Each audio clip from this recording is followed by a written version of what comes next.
सम्पूर्ण दर्शकबिनहरू मेरो युट्युब हेरिदिनु हुने सम्पूर्ण मेरो साथीभाइ आफन्तहरू देश विदेशबाट जुड्नु हुने हाम्रो दाजुभाइ दिदीबहिनीहरू आज मैले यो ड्र्यागन फ्रुटको लागि भन्न गइरहेको छु। केही मैले मेरो जानकारी अनुसार मैले भन्न गइरहेको छु, तपाईहरुले हेरिदिनु होला र हेर्नुहुने सम्पूर्णलाई मेरो तर्फबाट नमस्कार। फ्रुट मैले यो कौशी खेतीमा हो, छतको कौशीमा मैले यसरी बनाएको छु। यो फागुन चैत वैशाख चाहिँ नै धेरै हाँगाहरू निस्किन्छ। यो हाँगाहरू चाहिँ नि फाल्नु पर्छ हामीले। यो हाँगा फालेन भने फल कम लाग्छ। त्यसैले हामीले जरुरत परेको हाँगा मात्रै राख्नु पर्छ। त्यसैले कुन कुन हाँगा राख्ने हो, कति फाल्ने हो म तपाईहरुलाई देखाउन गइरहेको छु। हामीले अर्को साल बिउ गर्ने हो भने त धेरै हाँगा राख्नु फाइदा हो। फल चाहिँ नि कम फलाउँछु, हाँगा बिउ धेरै बनाउँछु भने यो यसरी सबै राखिने हुन्छ।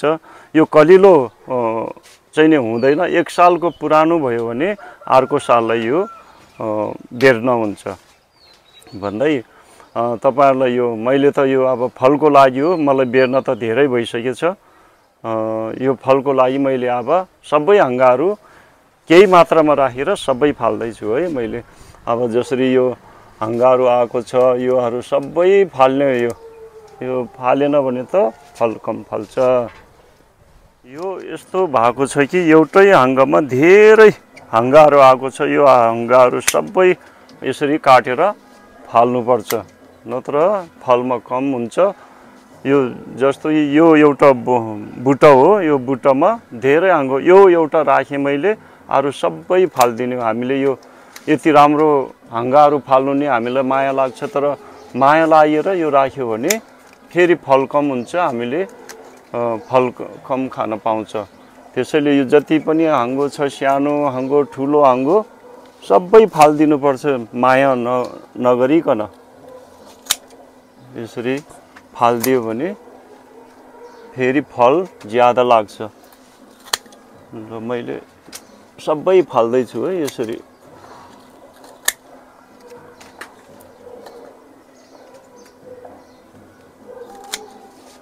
सकेसम्म फेदमै काटेर फाल्नुपर्छ। माथि फाल्यो भने फेरि यो त्यहीबाट हाँगो आउँछ। फेरि सकेसम्म यसलाई फेदमा फाल्नुपर्छ।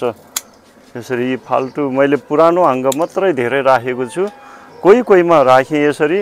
अब जसरी यो छ यसमा नि दुईटा यति ठुल्ठुलो भइसकेछ, सबै फालेँ मैले है यसरी। अब यो सबै फाल्दिने हो। यो एउटा राखेँ। अब यो मदर प्लान्टहरू छ नि, यो भित्र पनि देखाउनु त छोरी। यो मदर प्लान्टमा फेदबाटै आएको छ यसरी। मदर प्लान्टमा चाहिँ नि एउटा नि राख्नु हुँदैन। यसले चाहिँ नि मल जति खाइदिन्छ र माथि फल लाग्नु दिँदैन। यो मदर प्लान्टमा भएको त सबै फाल्नुपर्छ यसरी।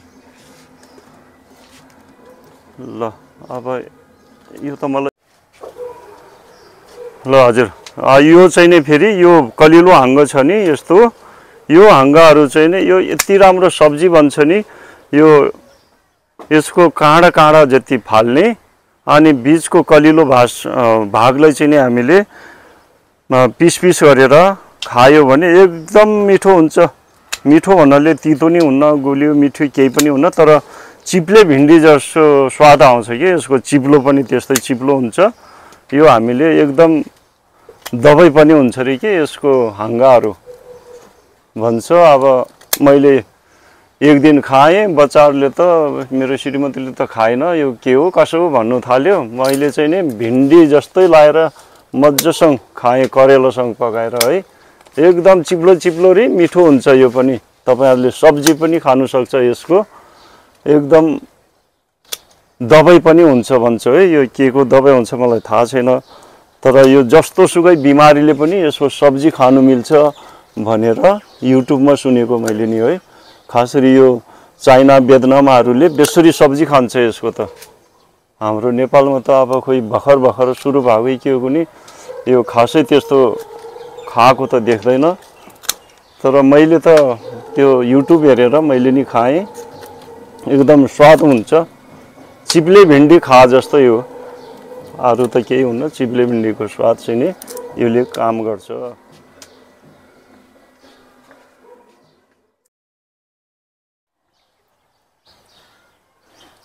अरूभन्दा अरू मेरो यो सबै सेतो, बाहिर रातो भित्र सेतो वाला ड्र्यागन फ्रुट हो।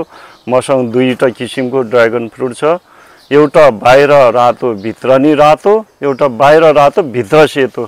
त्यो के हुने रहेछ भने यो बाहिर रातो भित्र नि रातो चाहिँ नि मसँग कम भएको हुनाले मैले यो अर्को साल बिउ राख्नको लागि यसरी फालेको छैन, सबै राखेको छु। किनकि यो फेरि सानो फले पनि धेरै झर्दैन।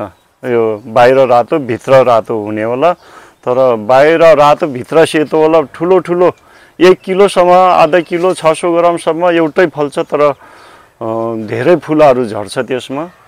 यो रातोमा फेरि सानो फले पनि फुलाहरू धेरै झर्दैन, जति फुल्यो उति नै रहन्छ।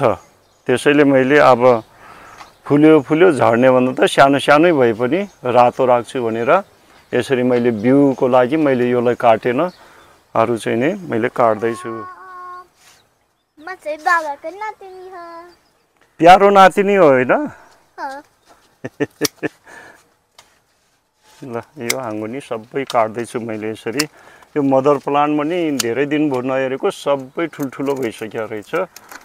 यसले मल खाइदिन्छ कि, त्यही भएर मल खाइदिने भएर फेरि पछि फललाई चाहिँ नि असर पर्छ। त्यसैले यो त ठुलो हुनै नदिकन फाल्नुपर्छ। यो मैले धेरै दिन भयो यसलाई फाल्नु पाएको थिएन, म यत्र उता काम परेर हिँडेको कारणले यसलाई हेर्ने मौका पाएको थिएन। यो त केही दिनमा यति ठुलो बढी भएछ, मलाई थाहै लागेन। र यो सानो यो कति त फाल्नु जरुरी छ यसलाई। यो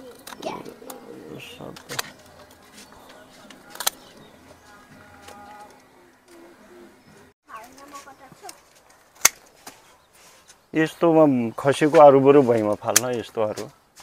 मेरो बाबाजीको खोजी त्यहाँ भित्र जानुभयो होला, म त जानै सक्दिनँ, मेरो बहिनी जान सक्छ होला। बरु त्यहाँ कुनै गाईहरू मेरो बहिनी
काट्नु नमिल्ने ठाउँबाट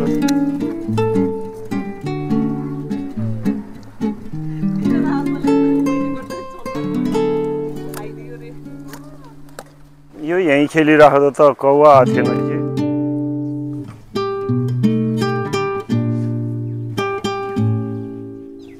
म जग्गा चाहिँ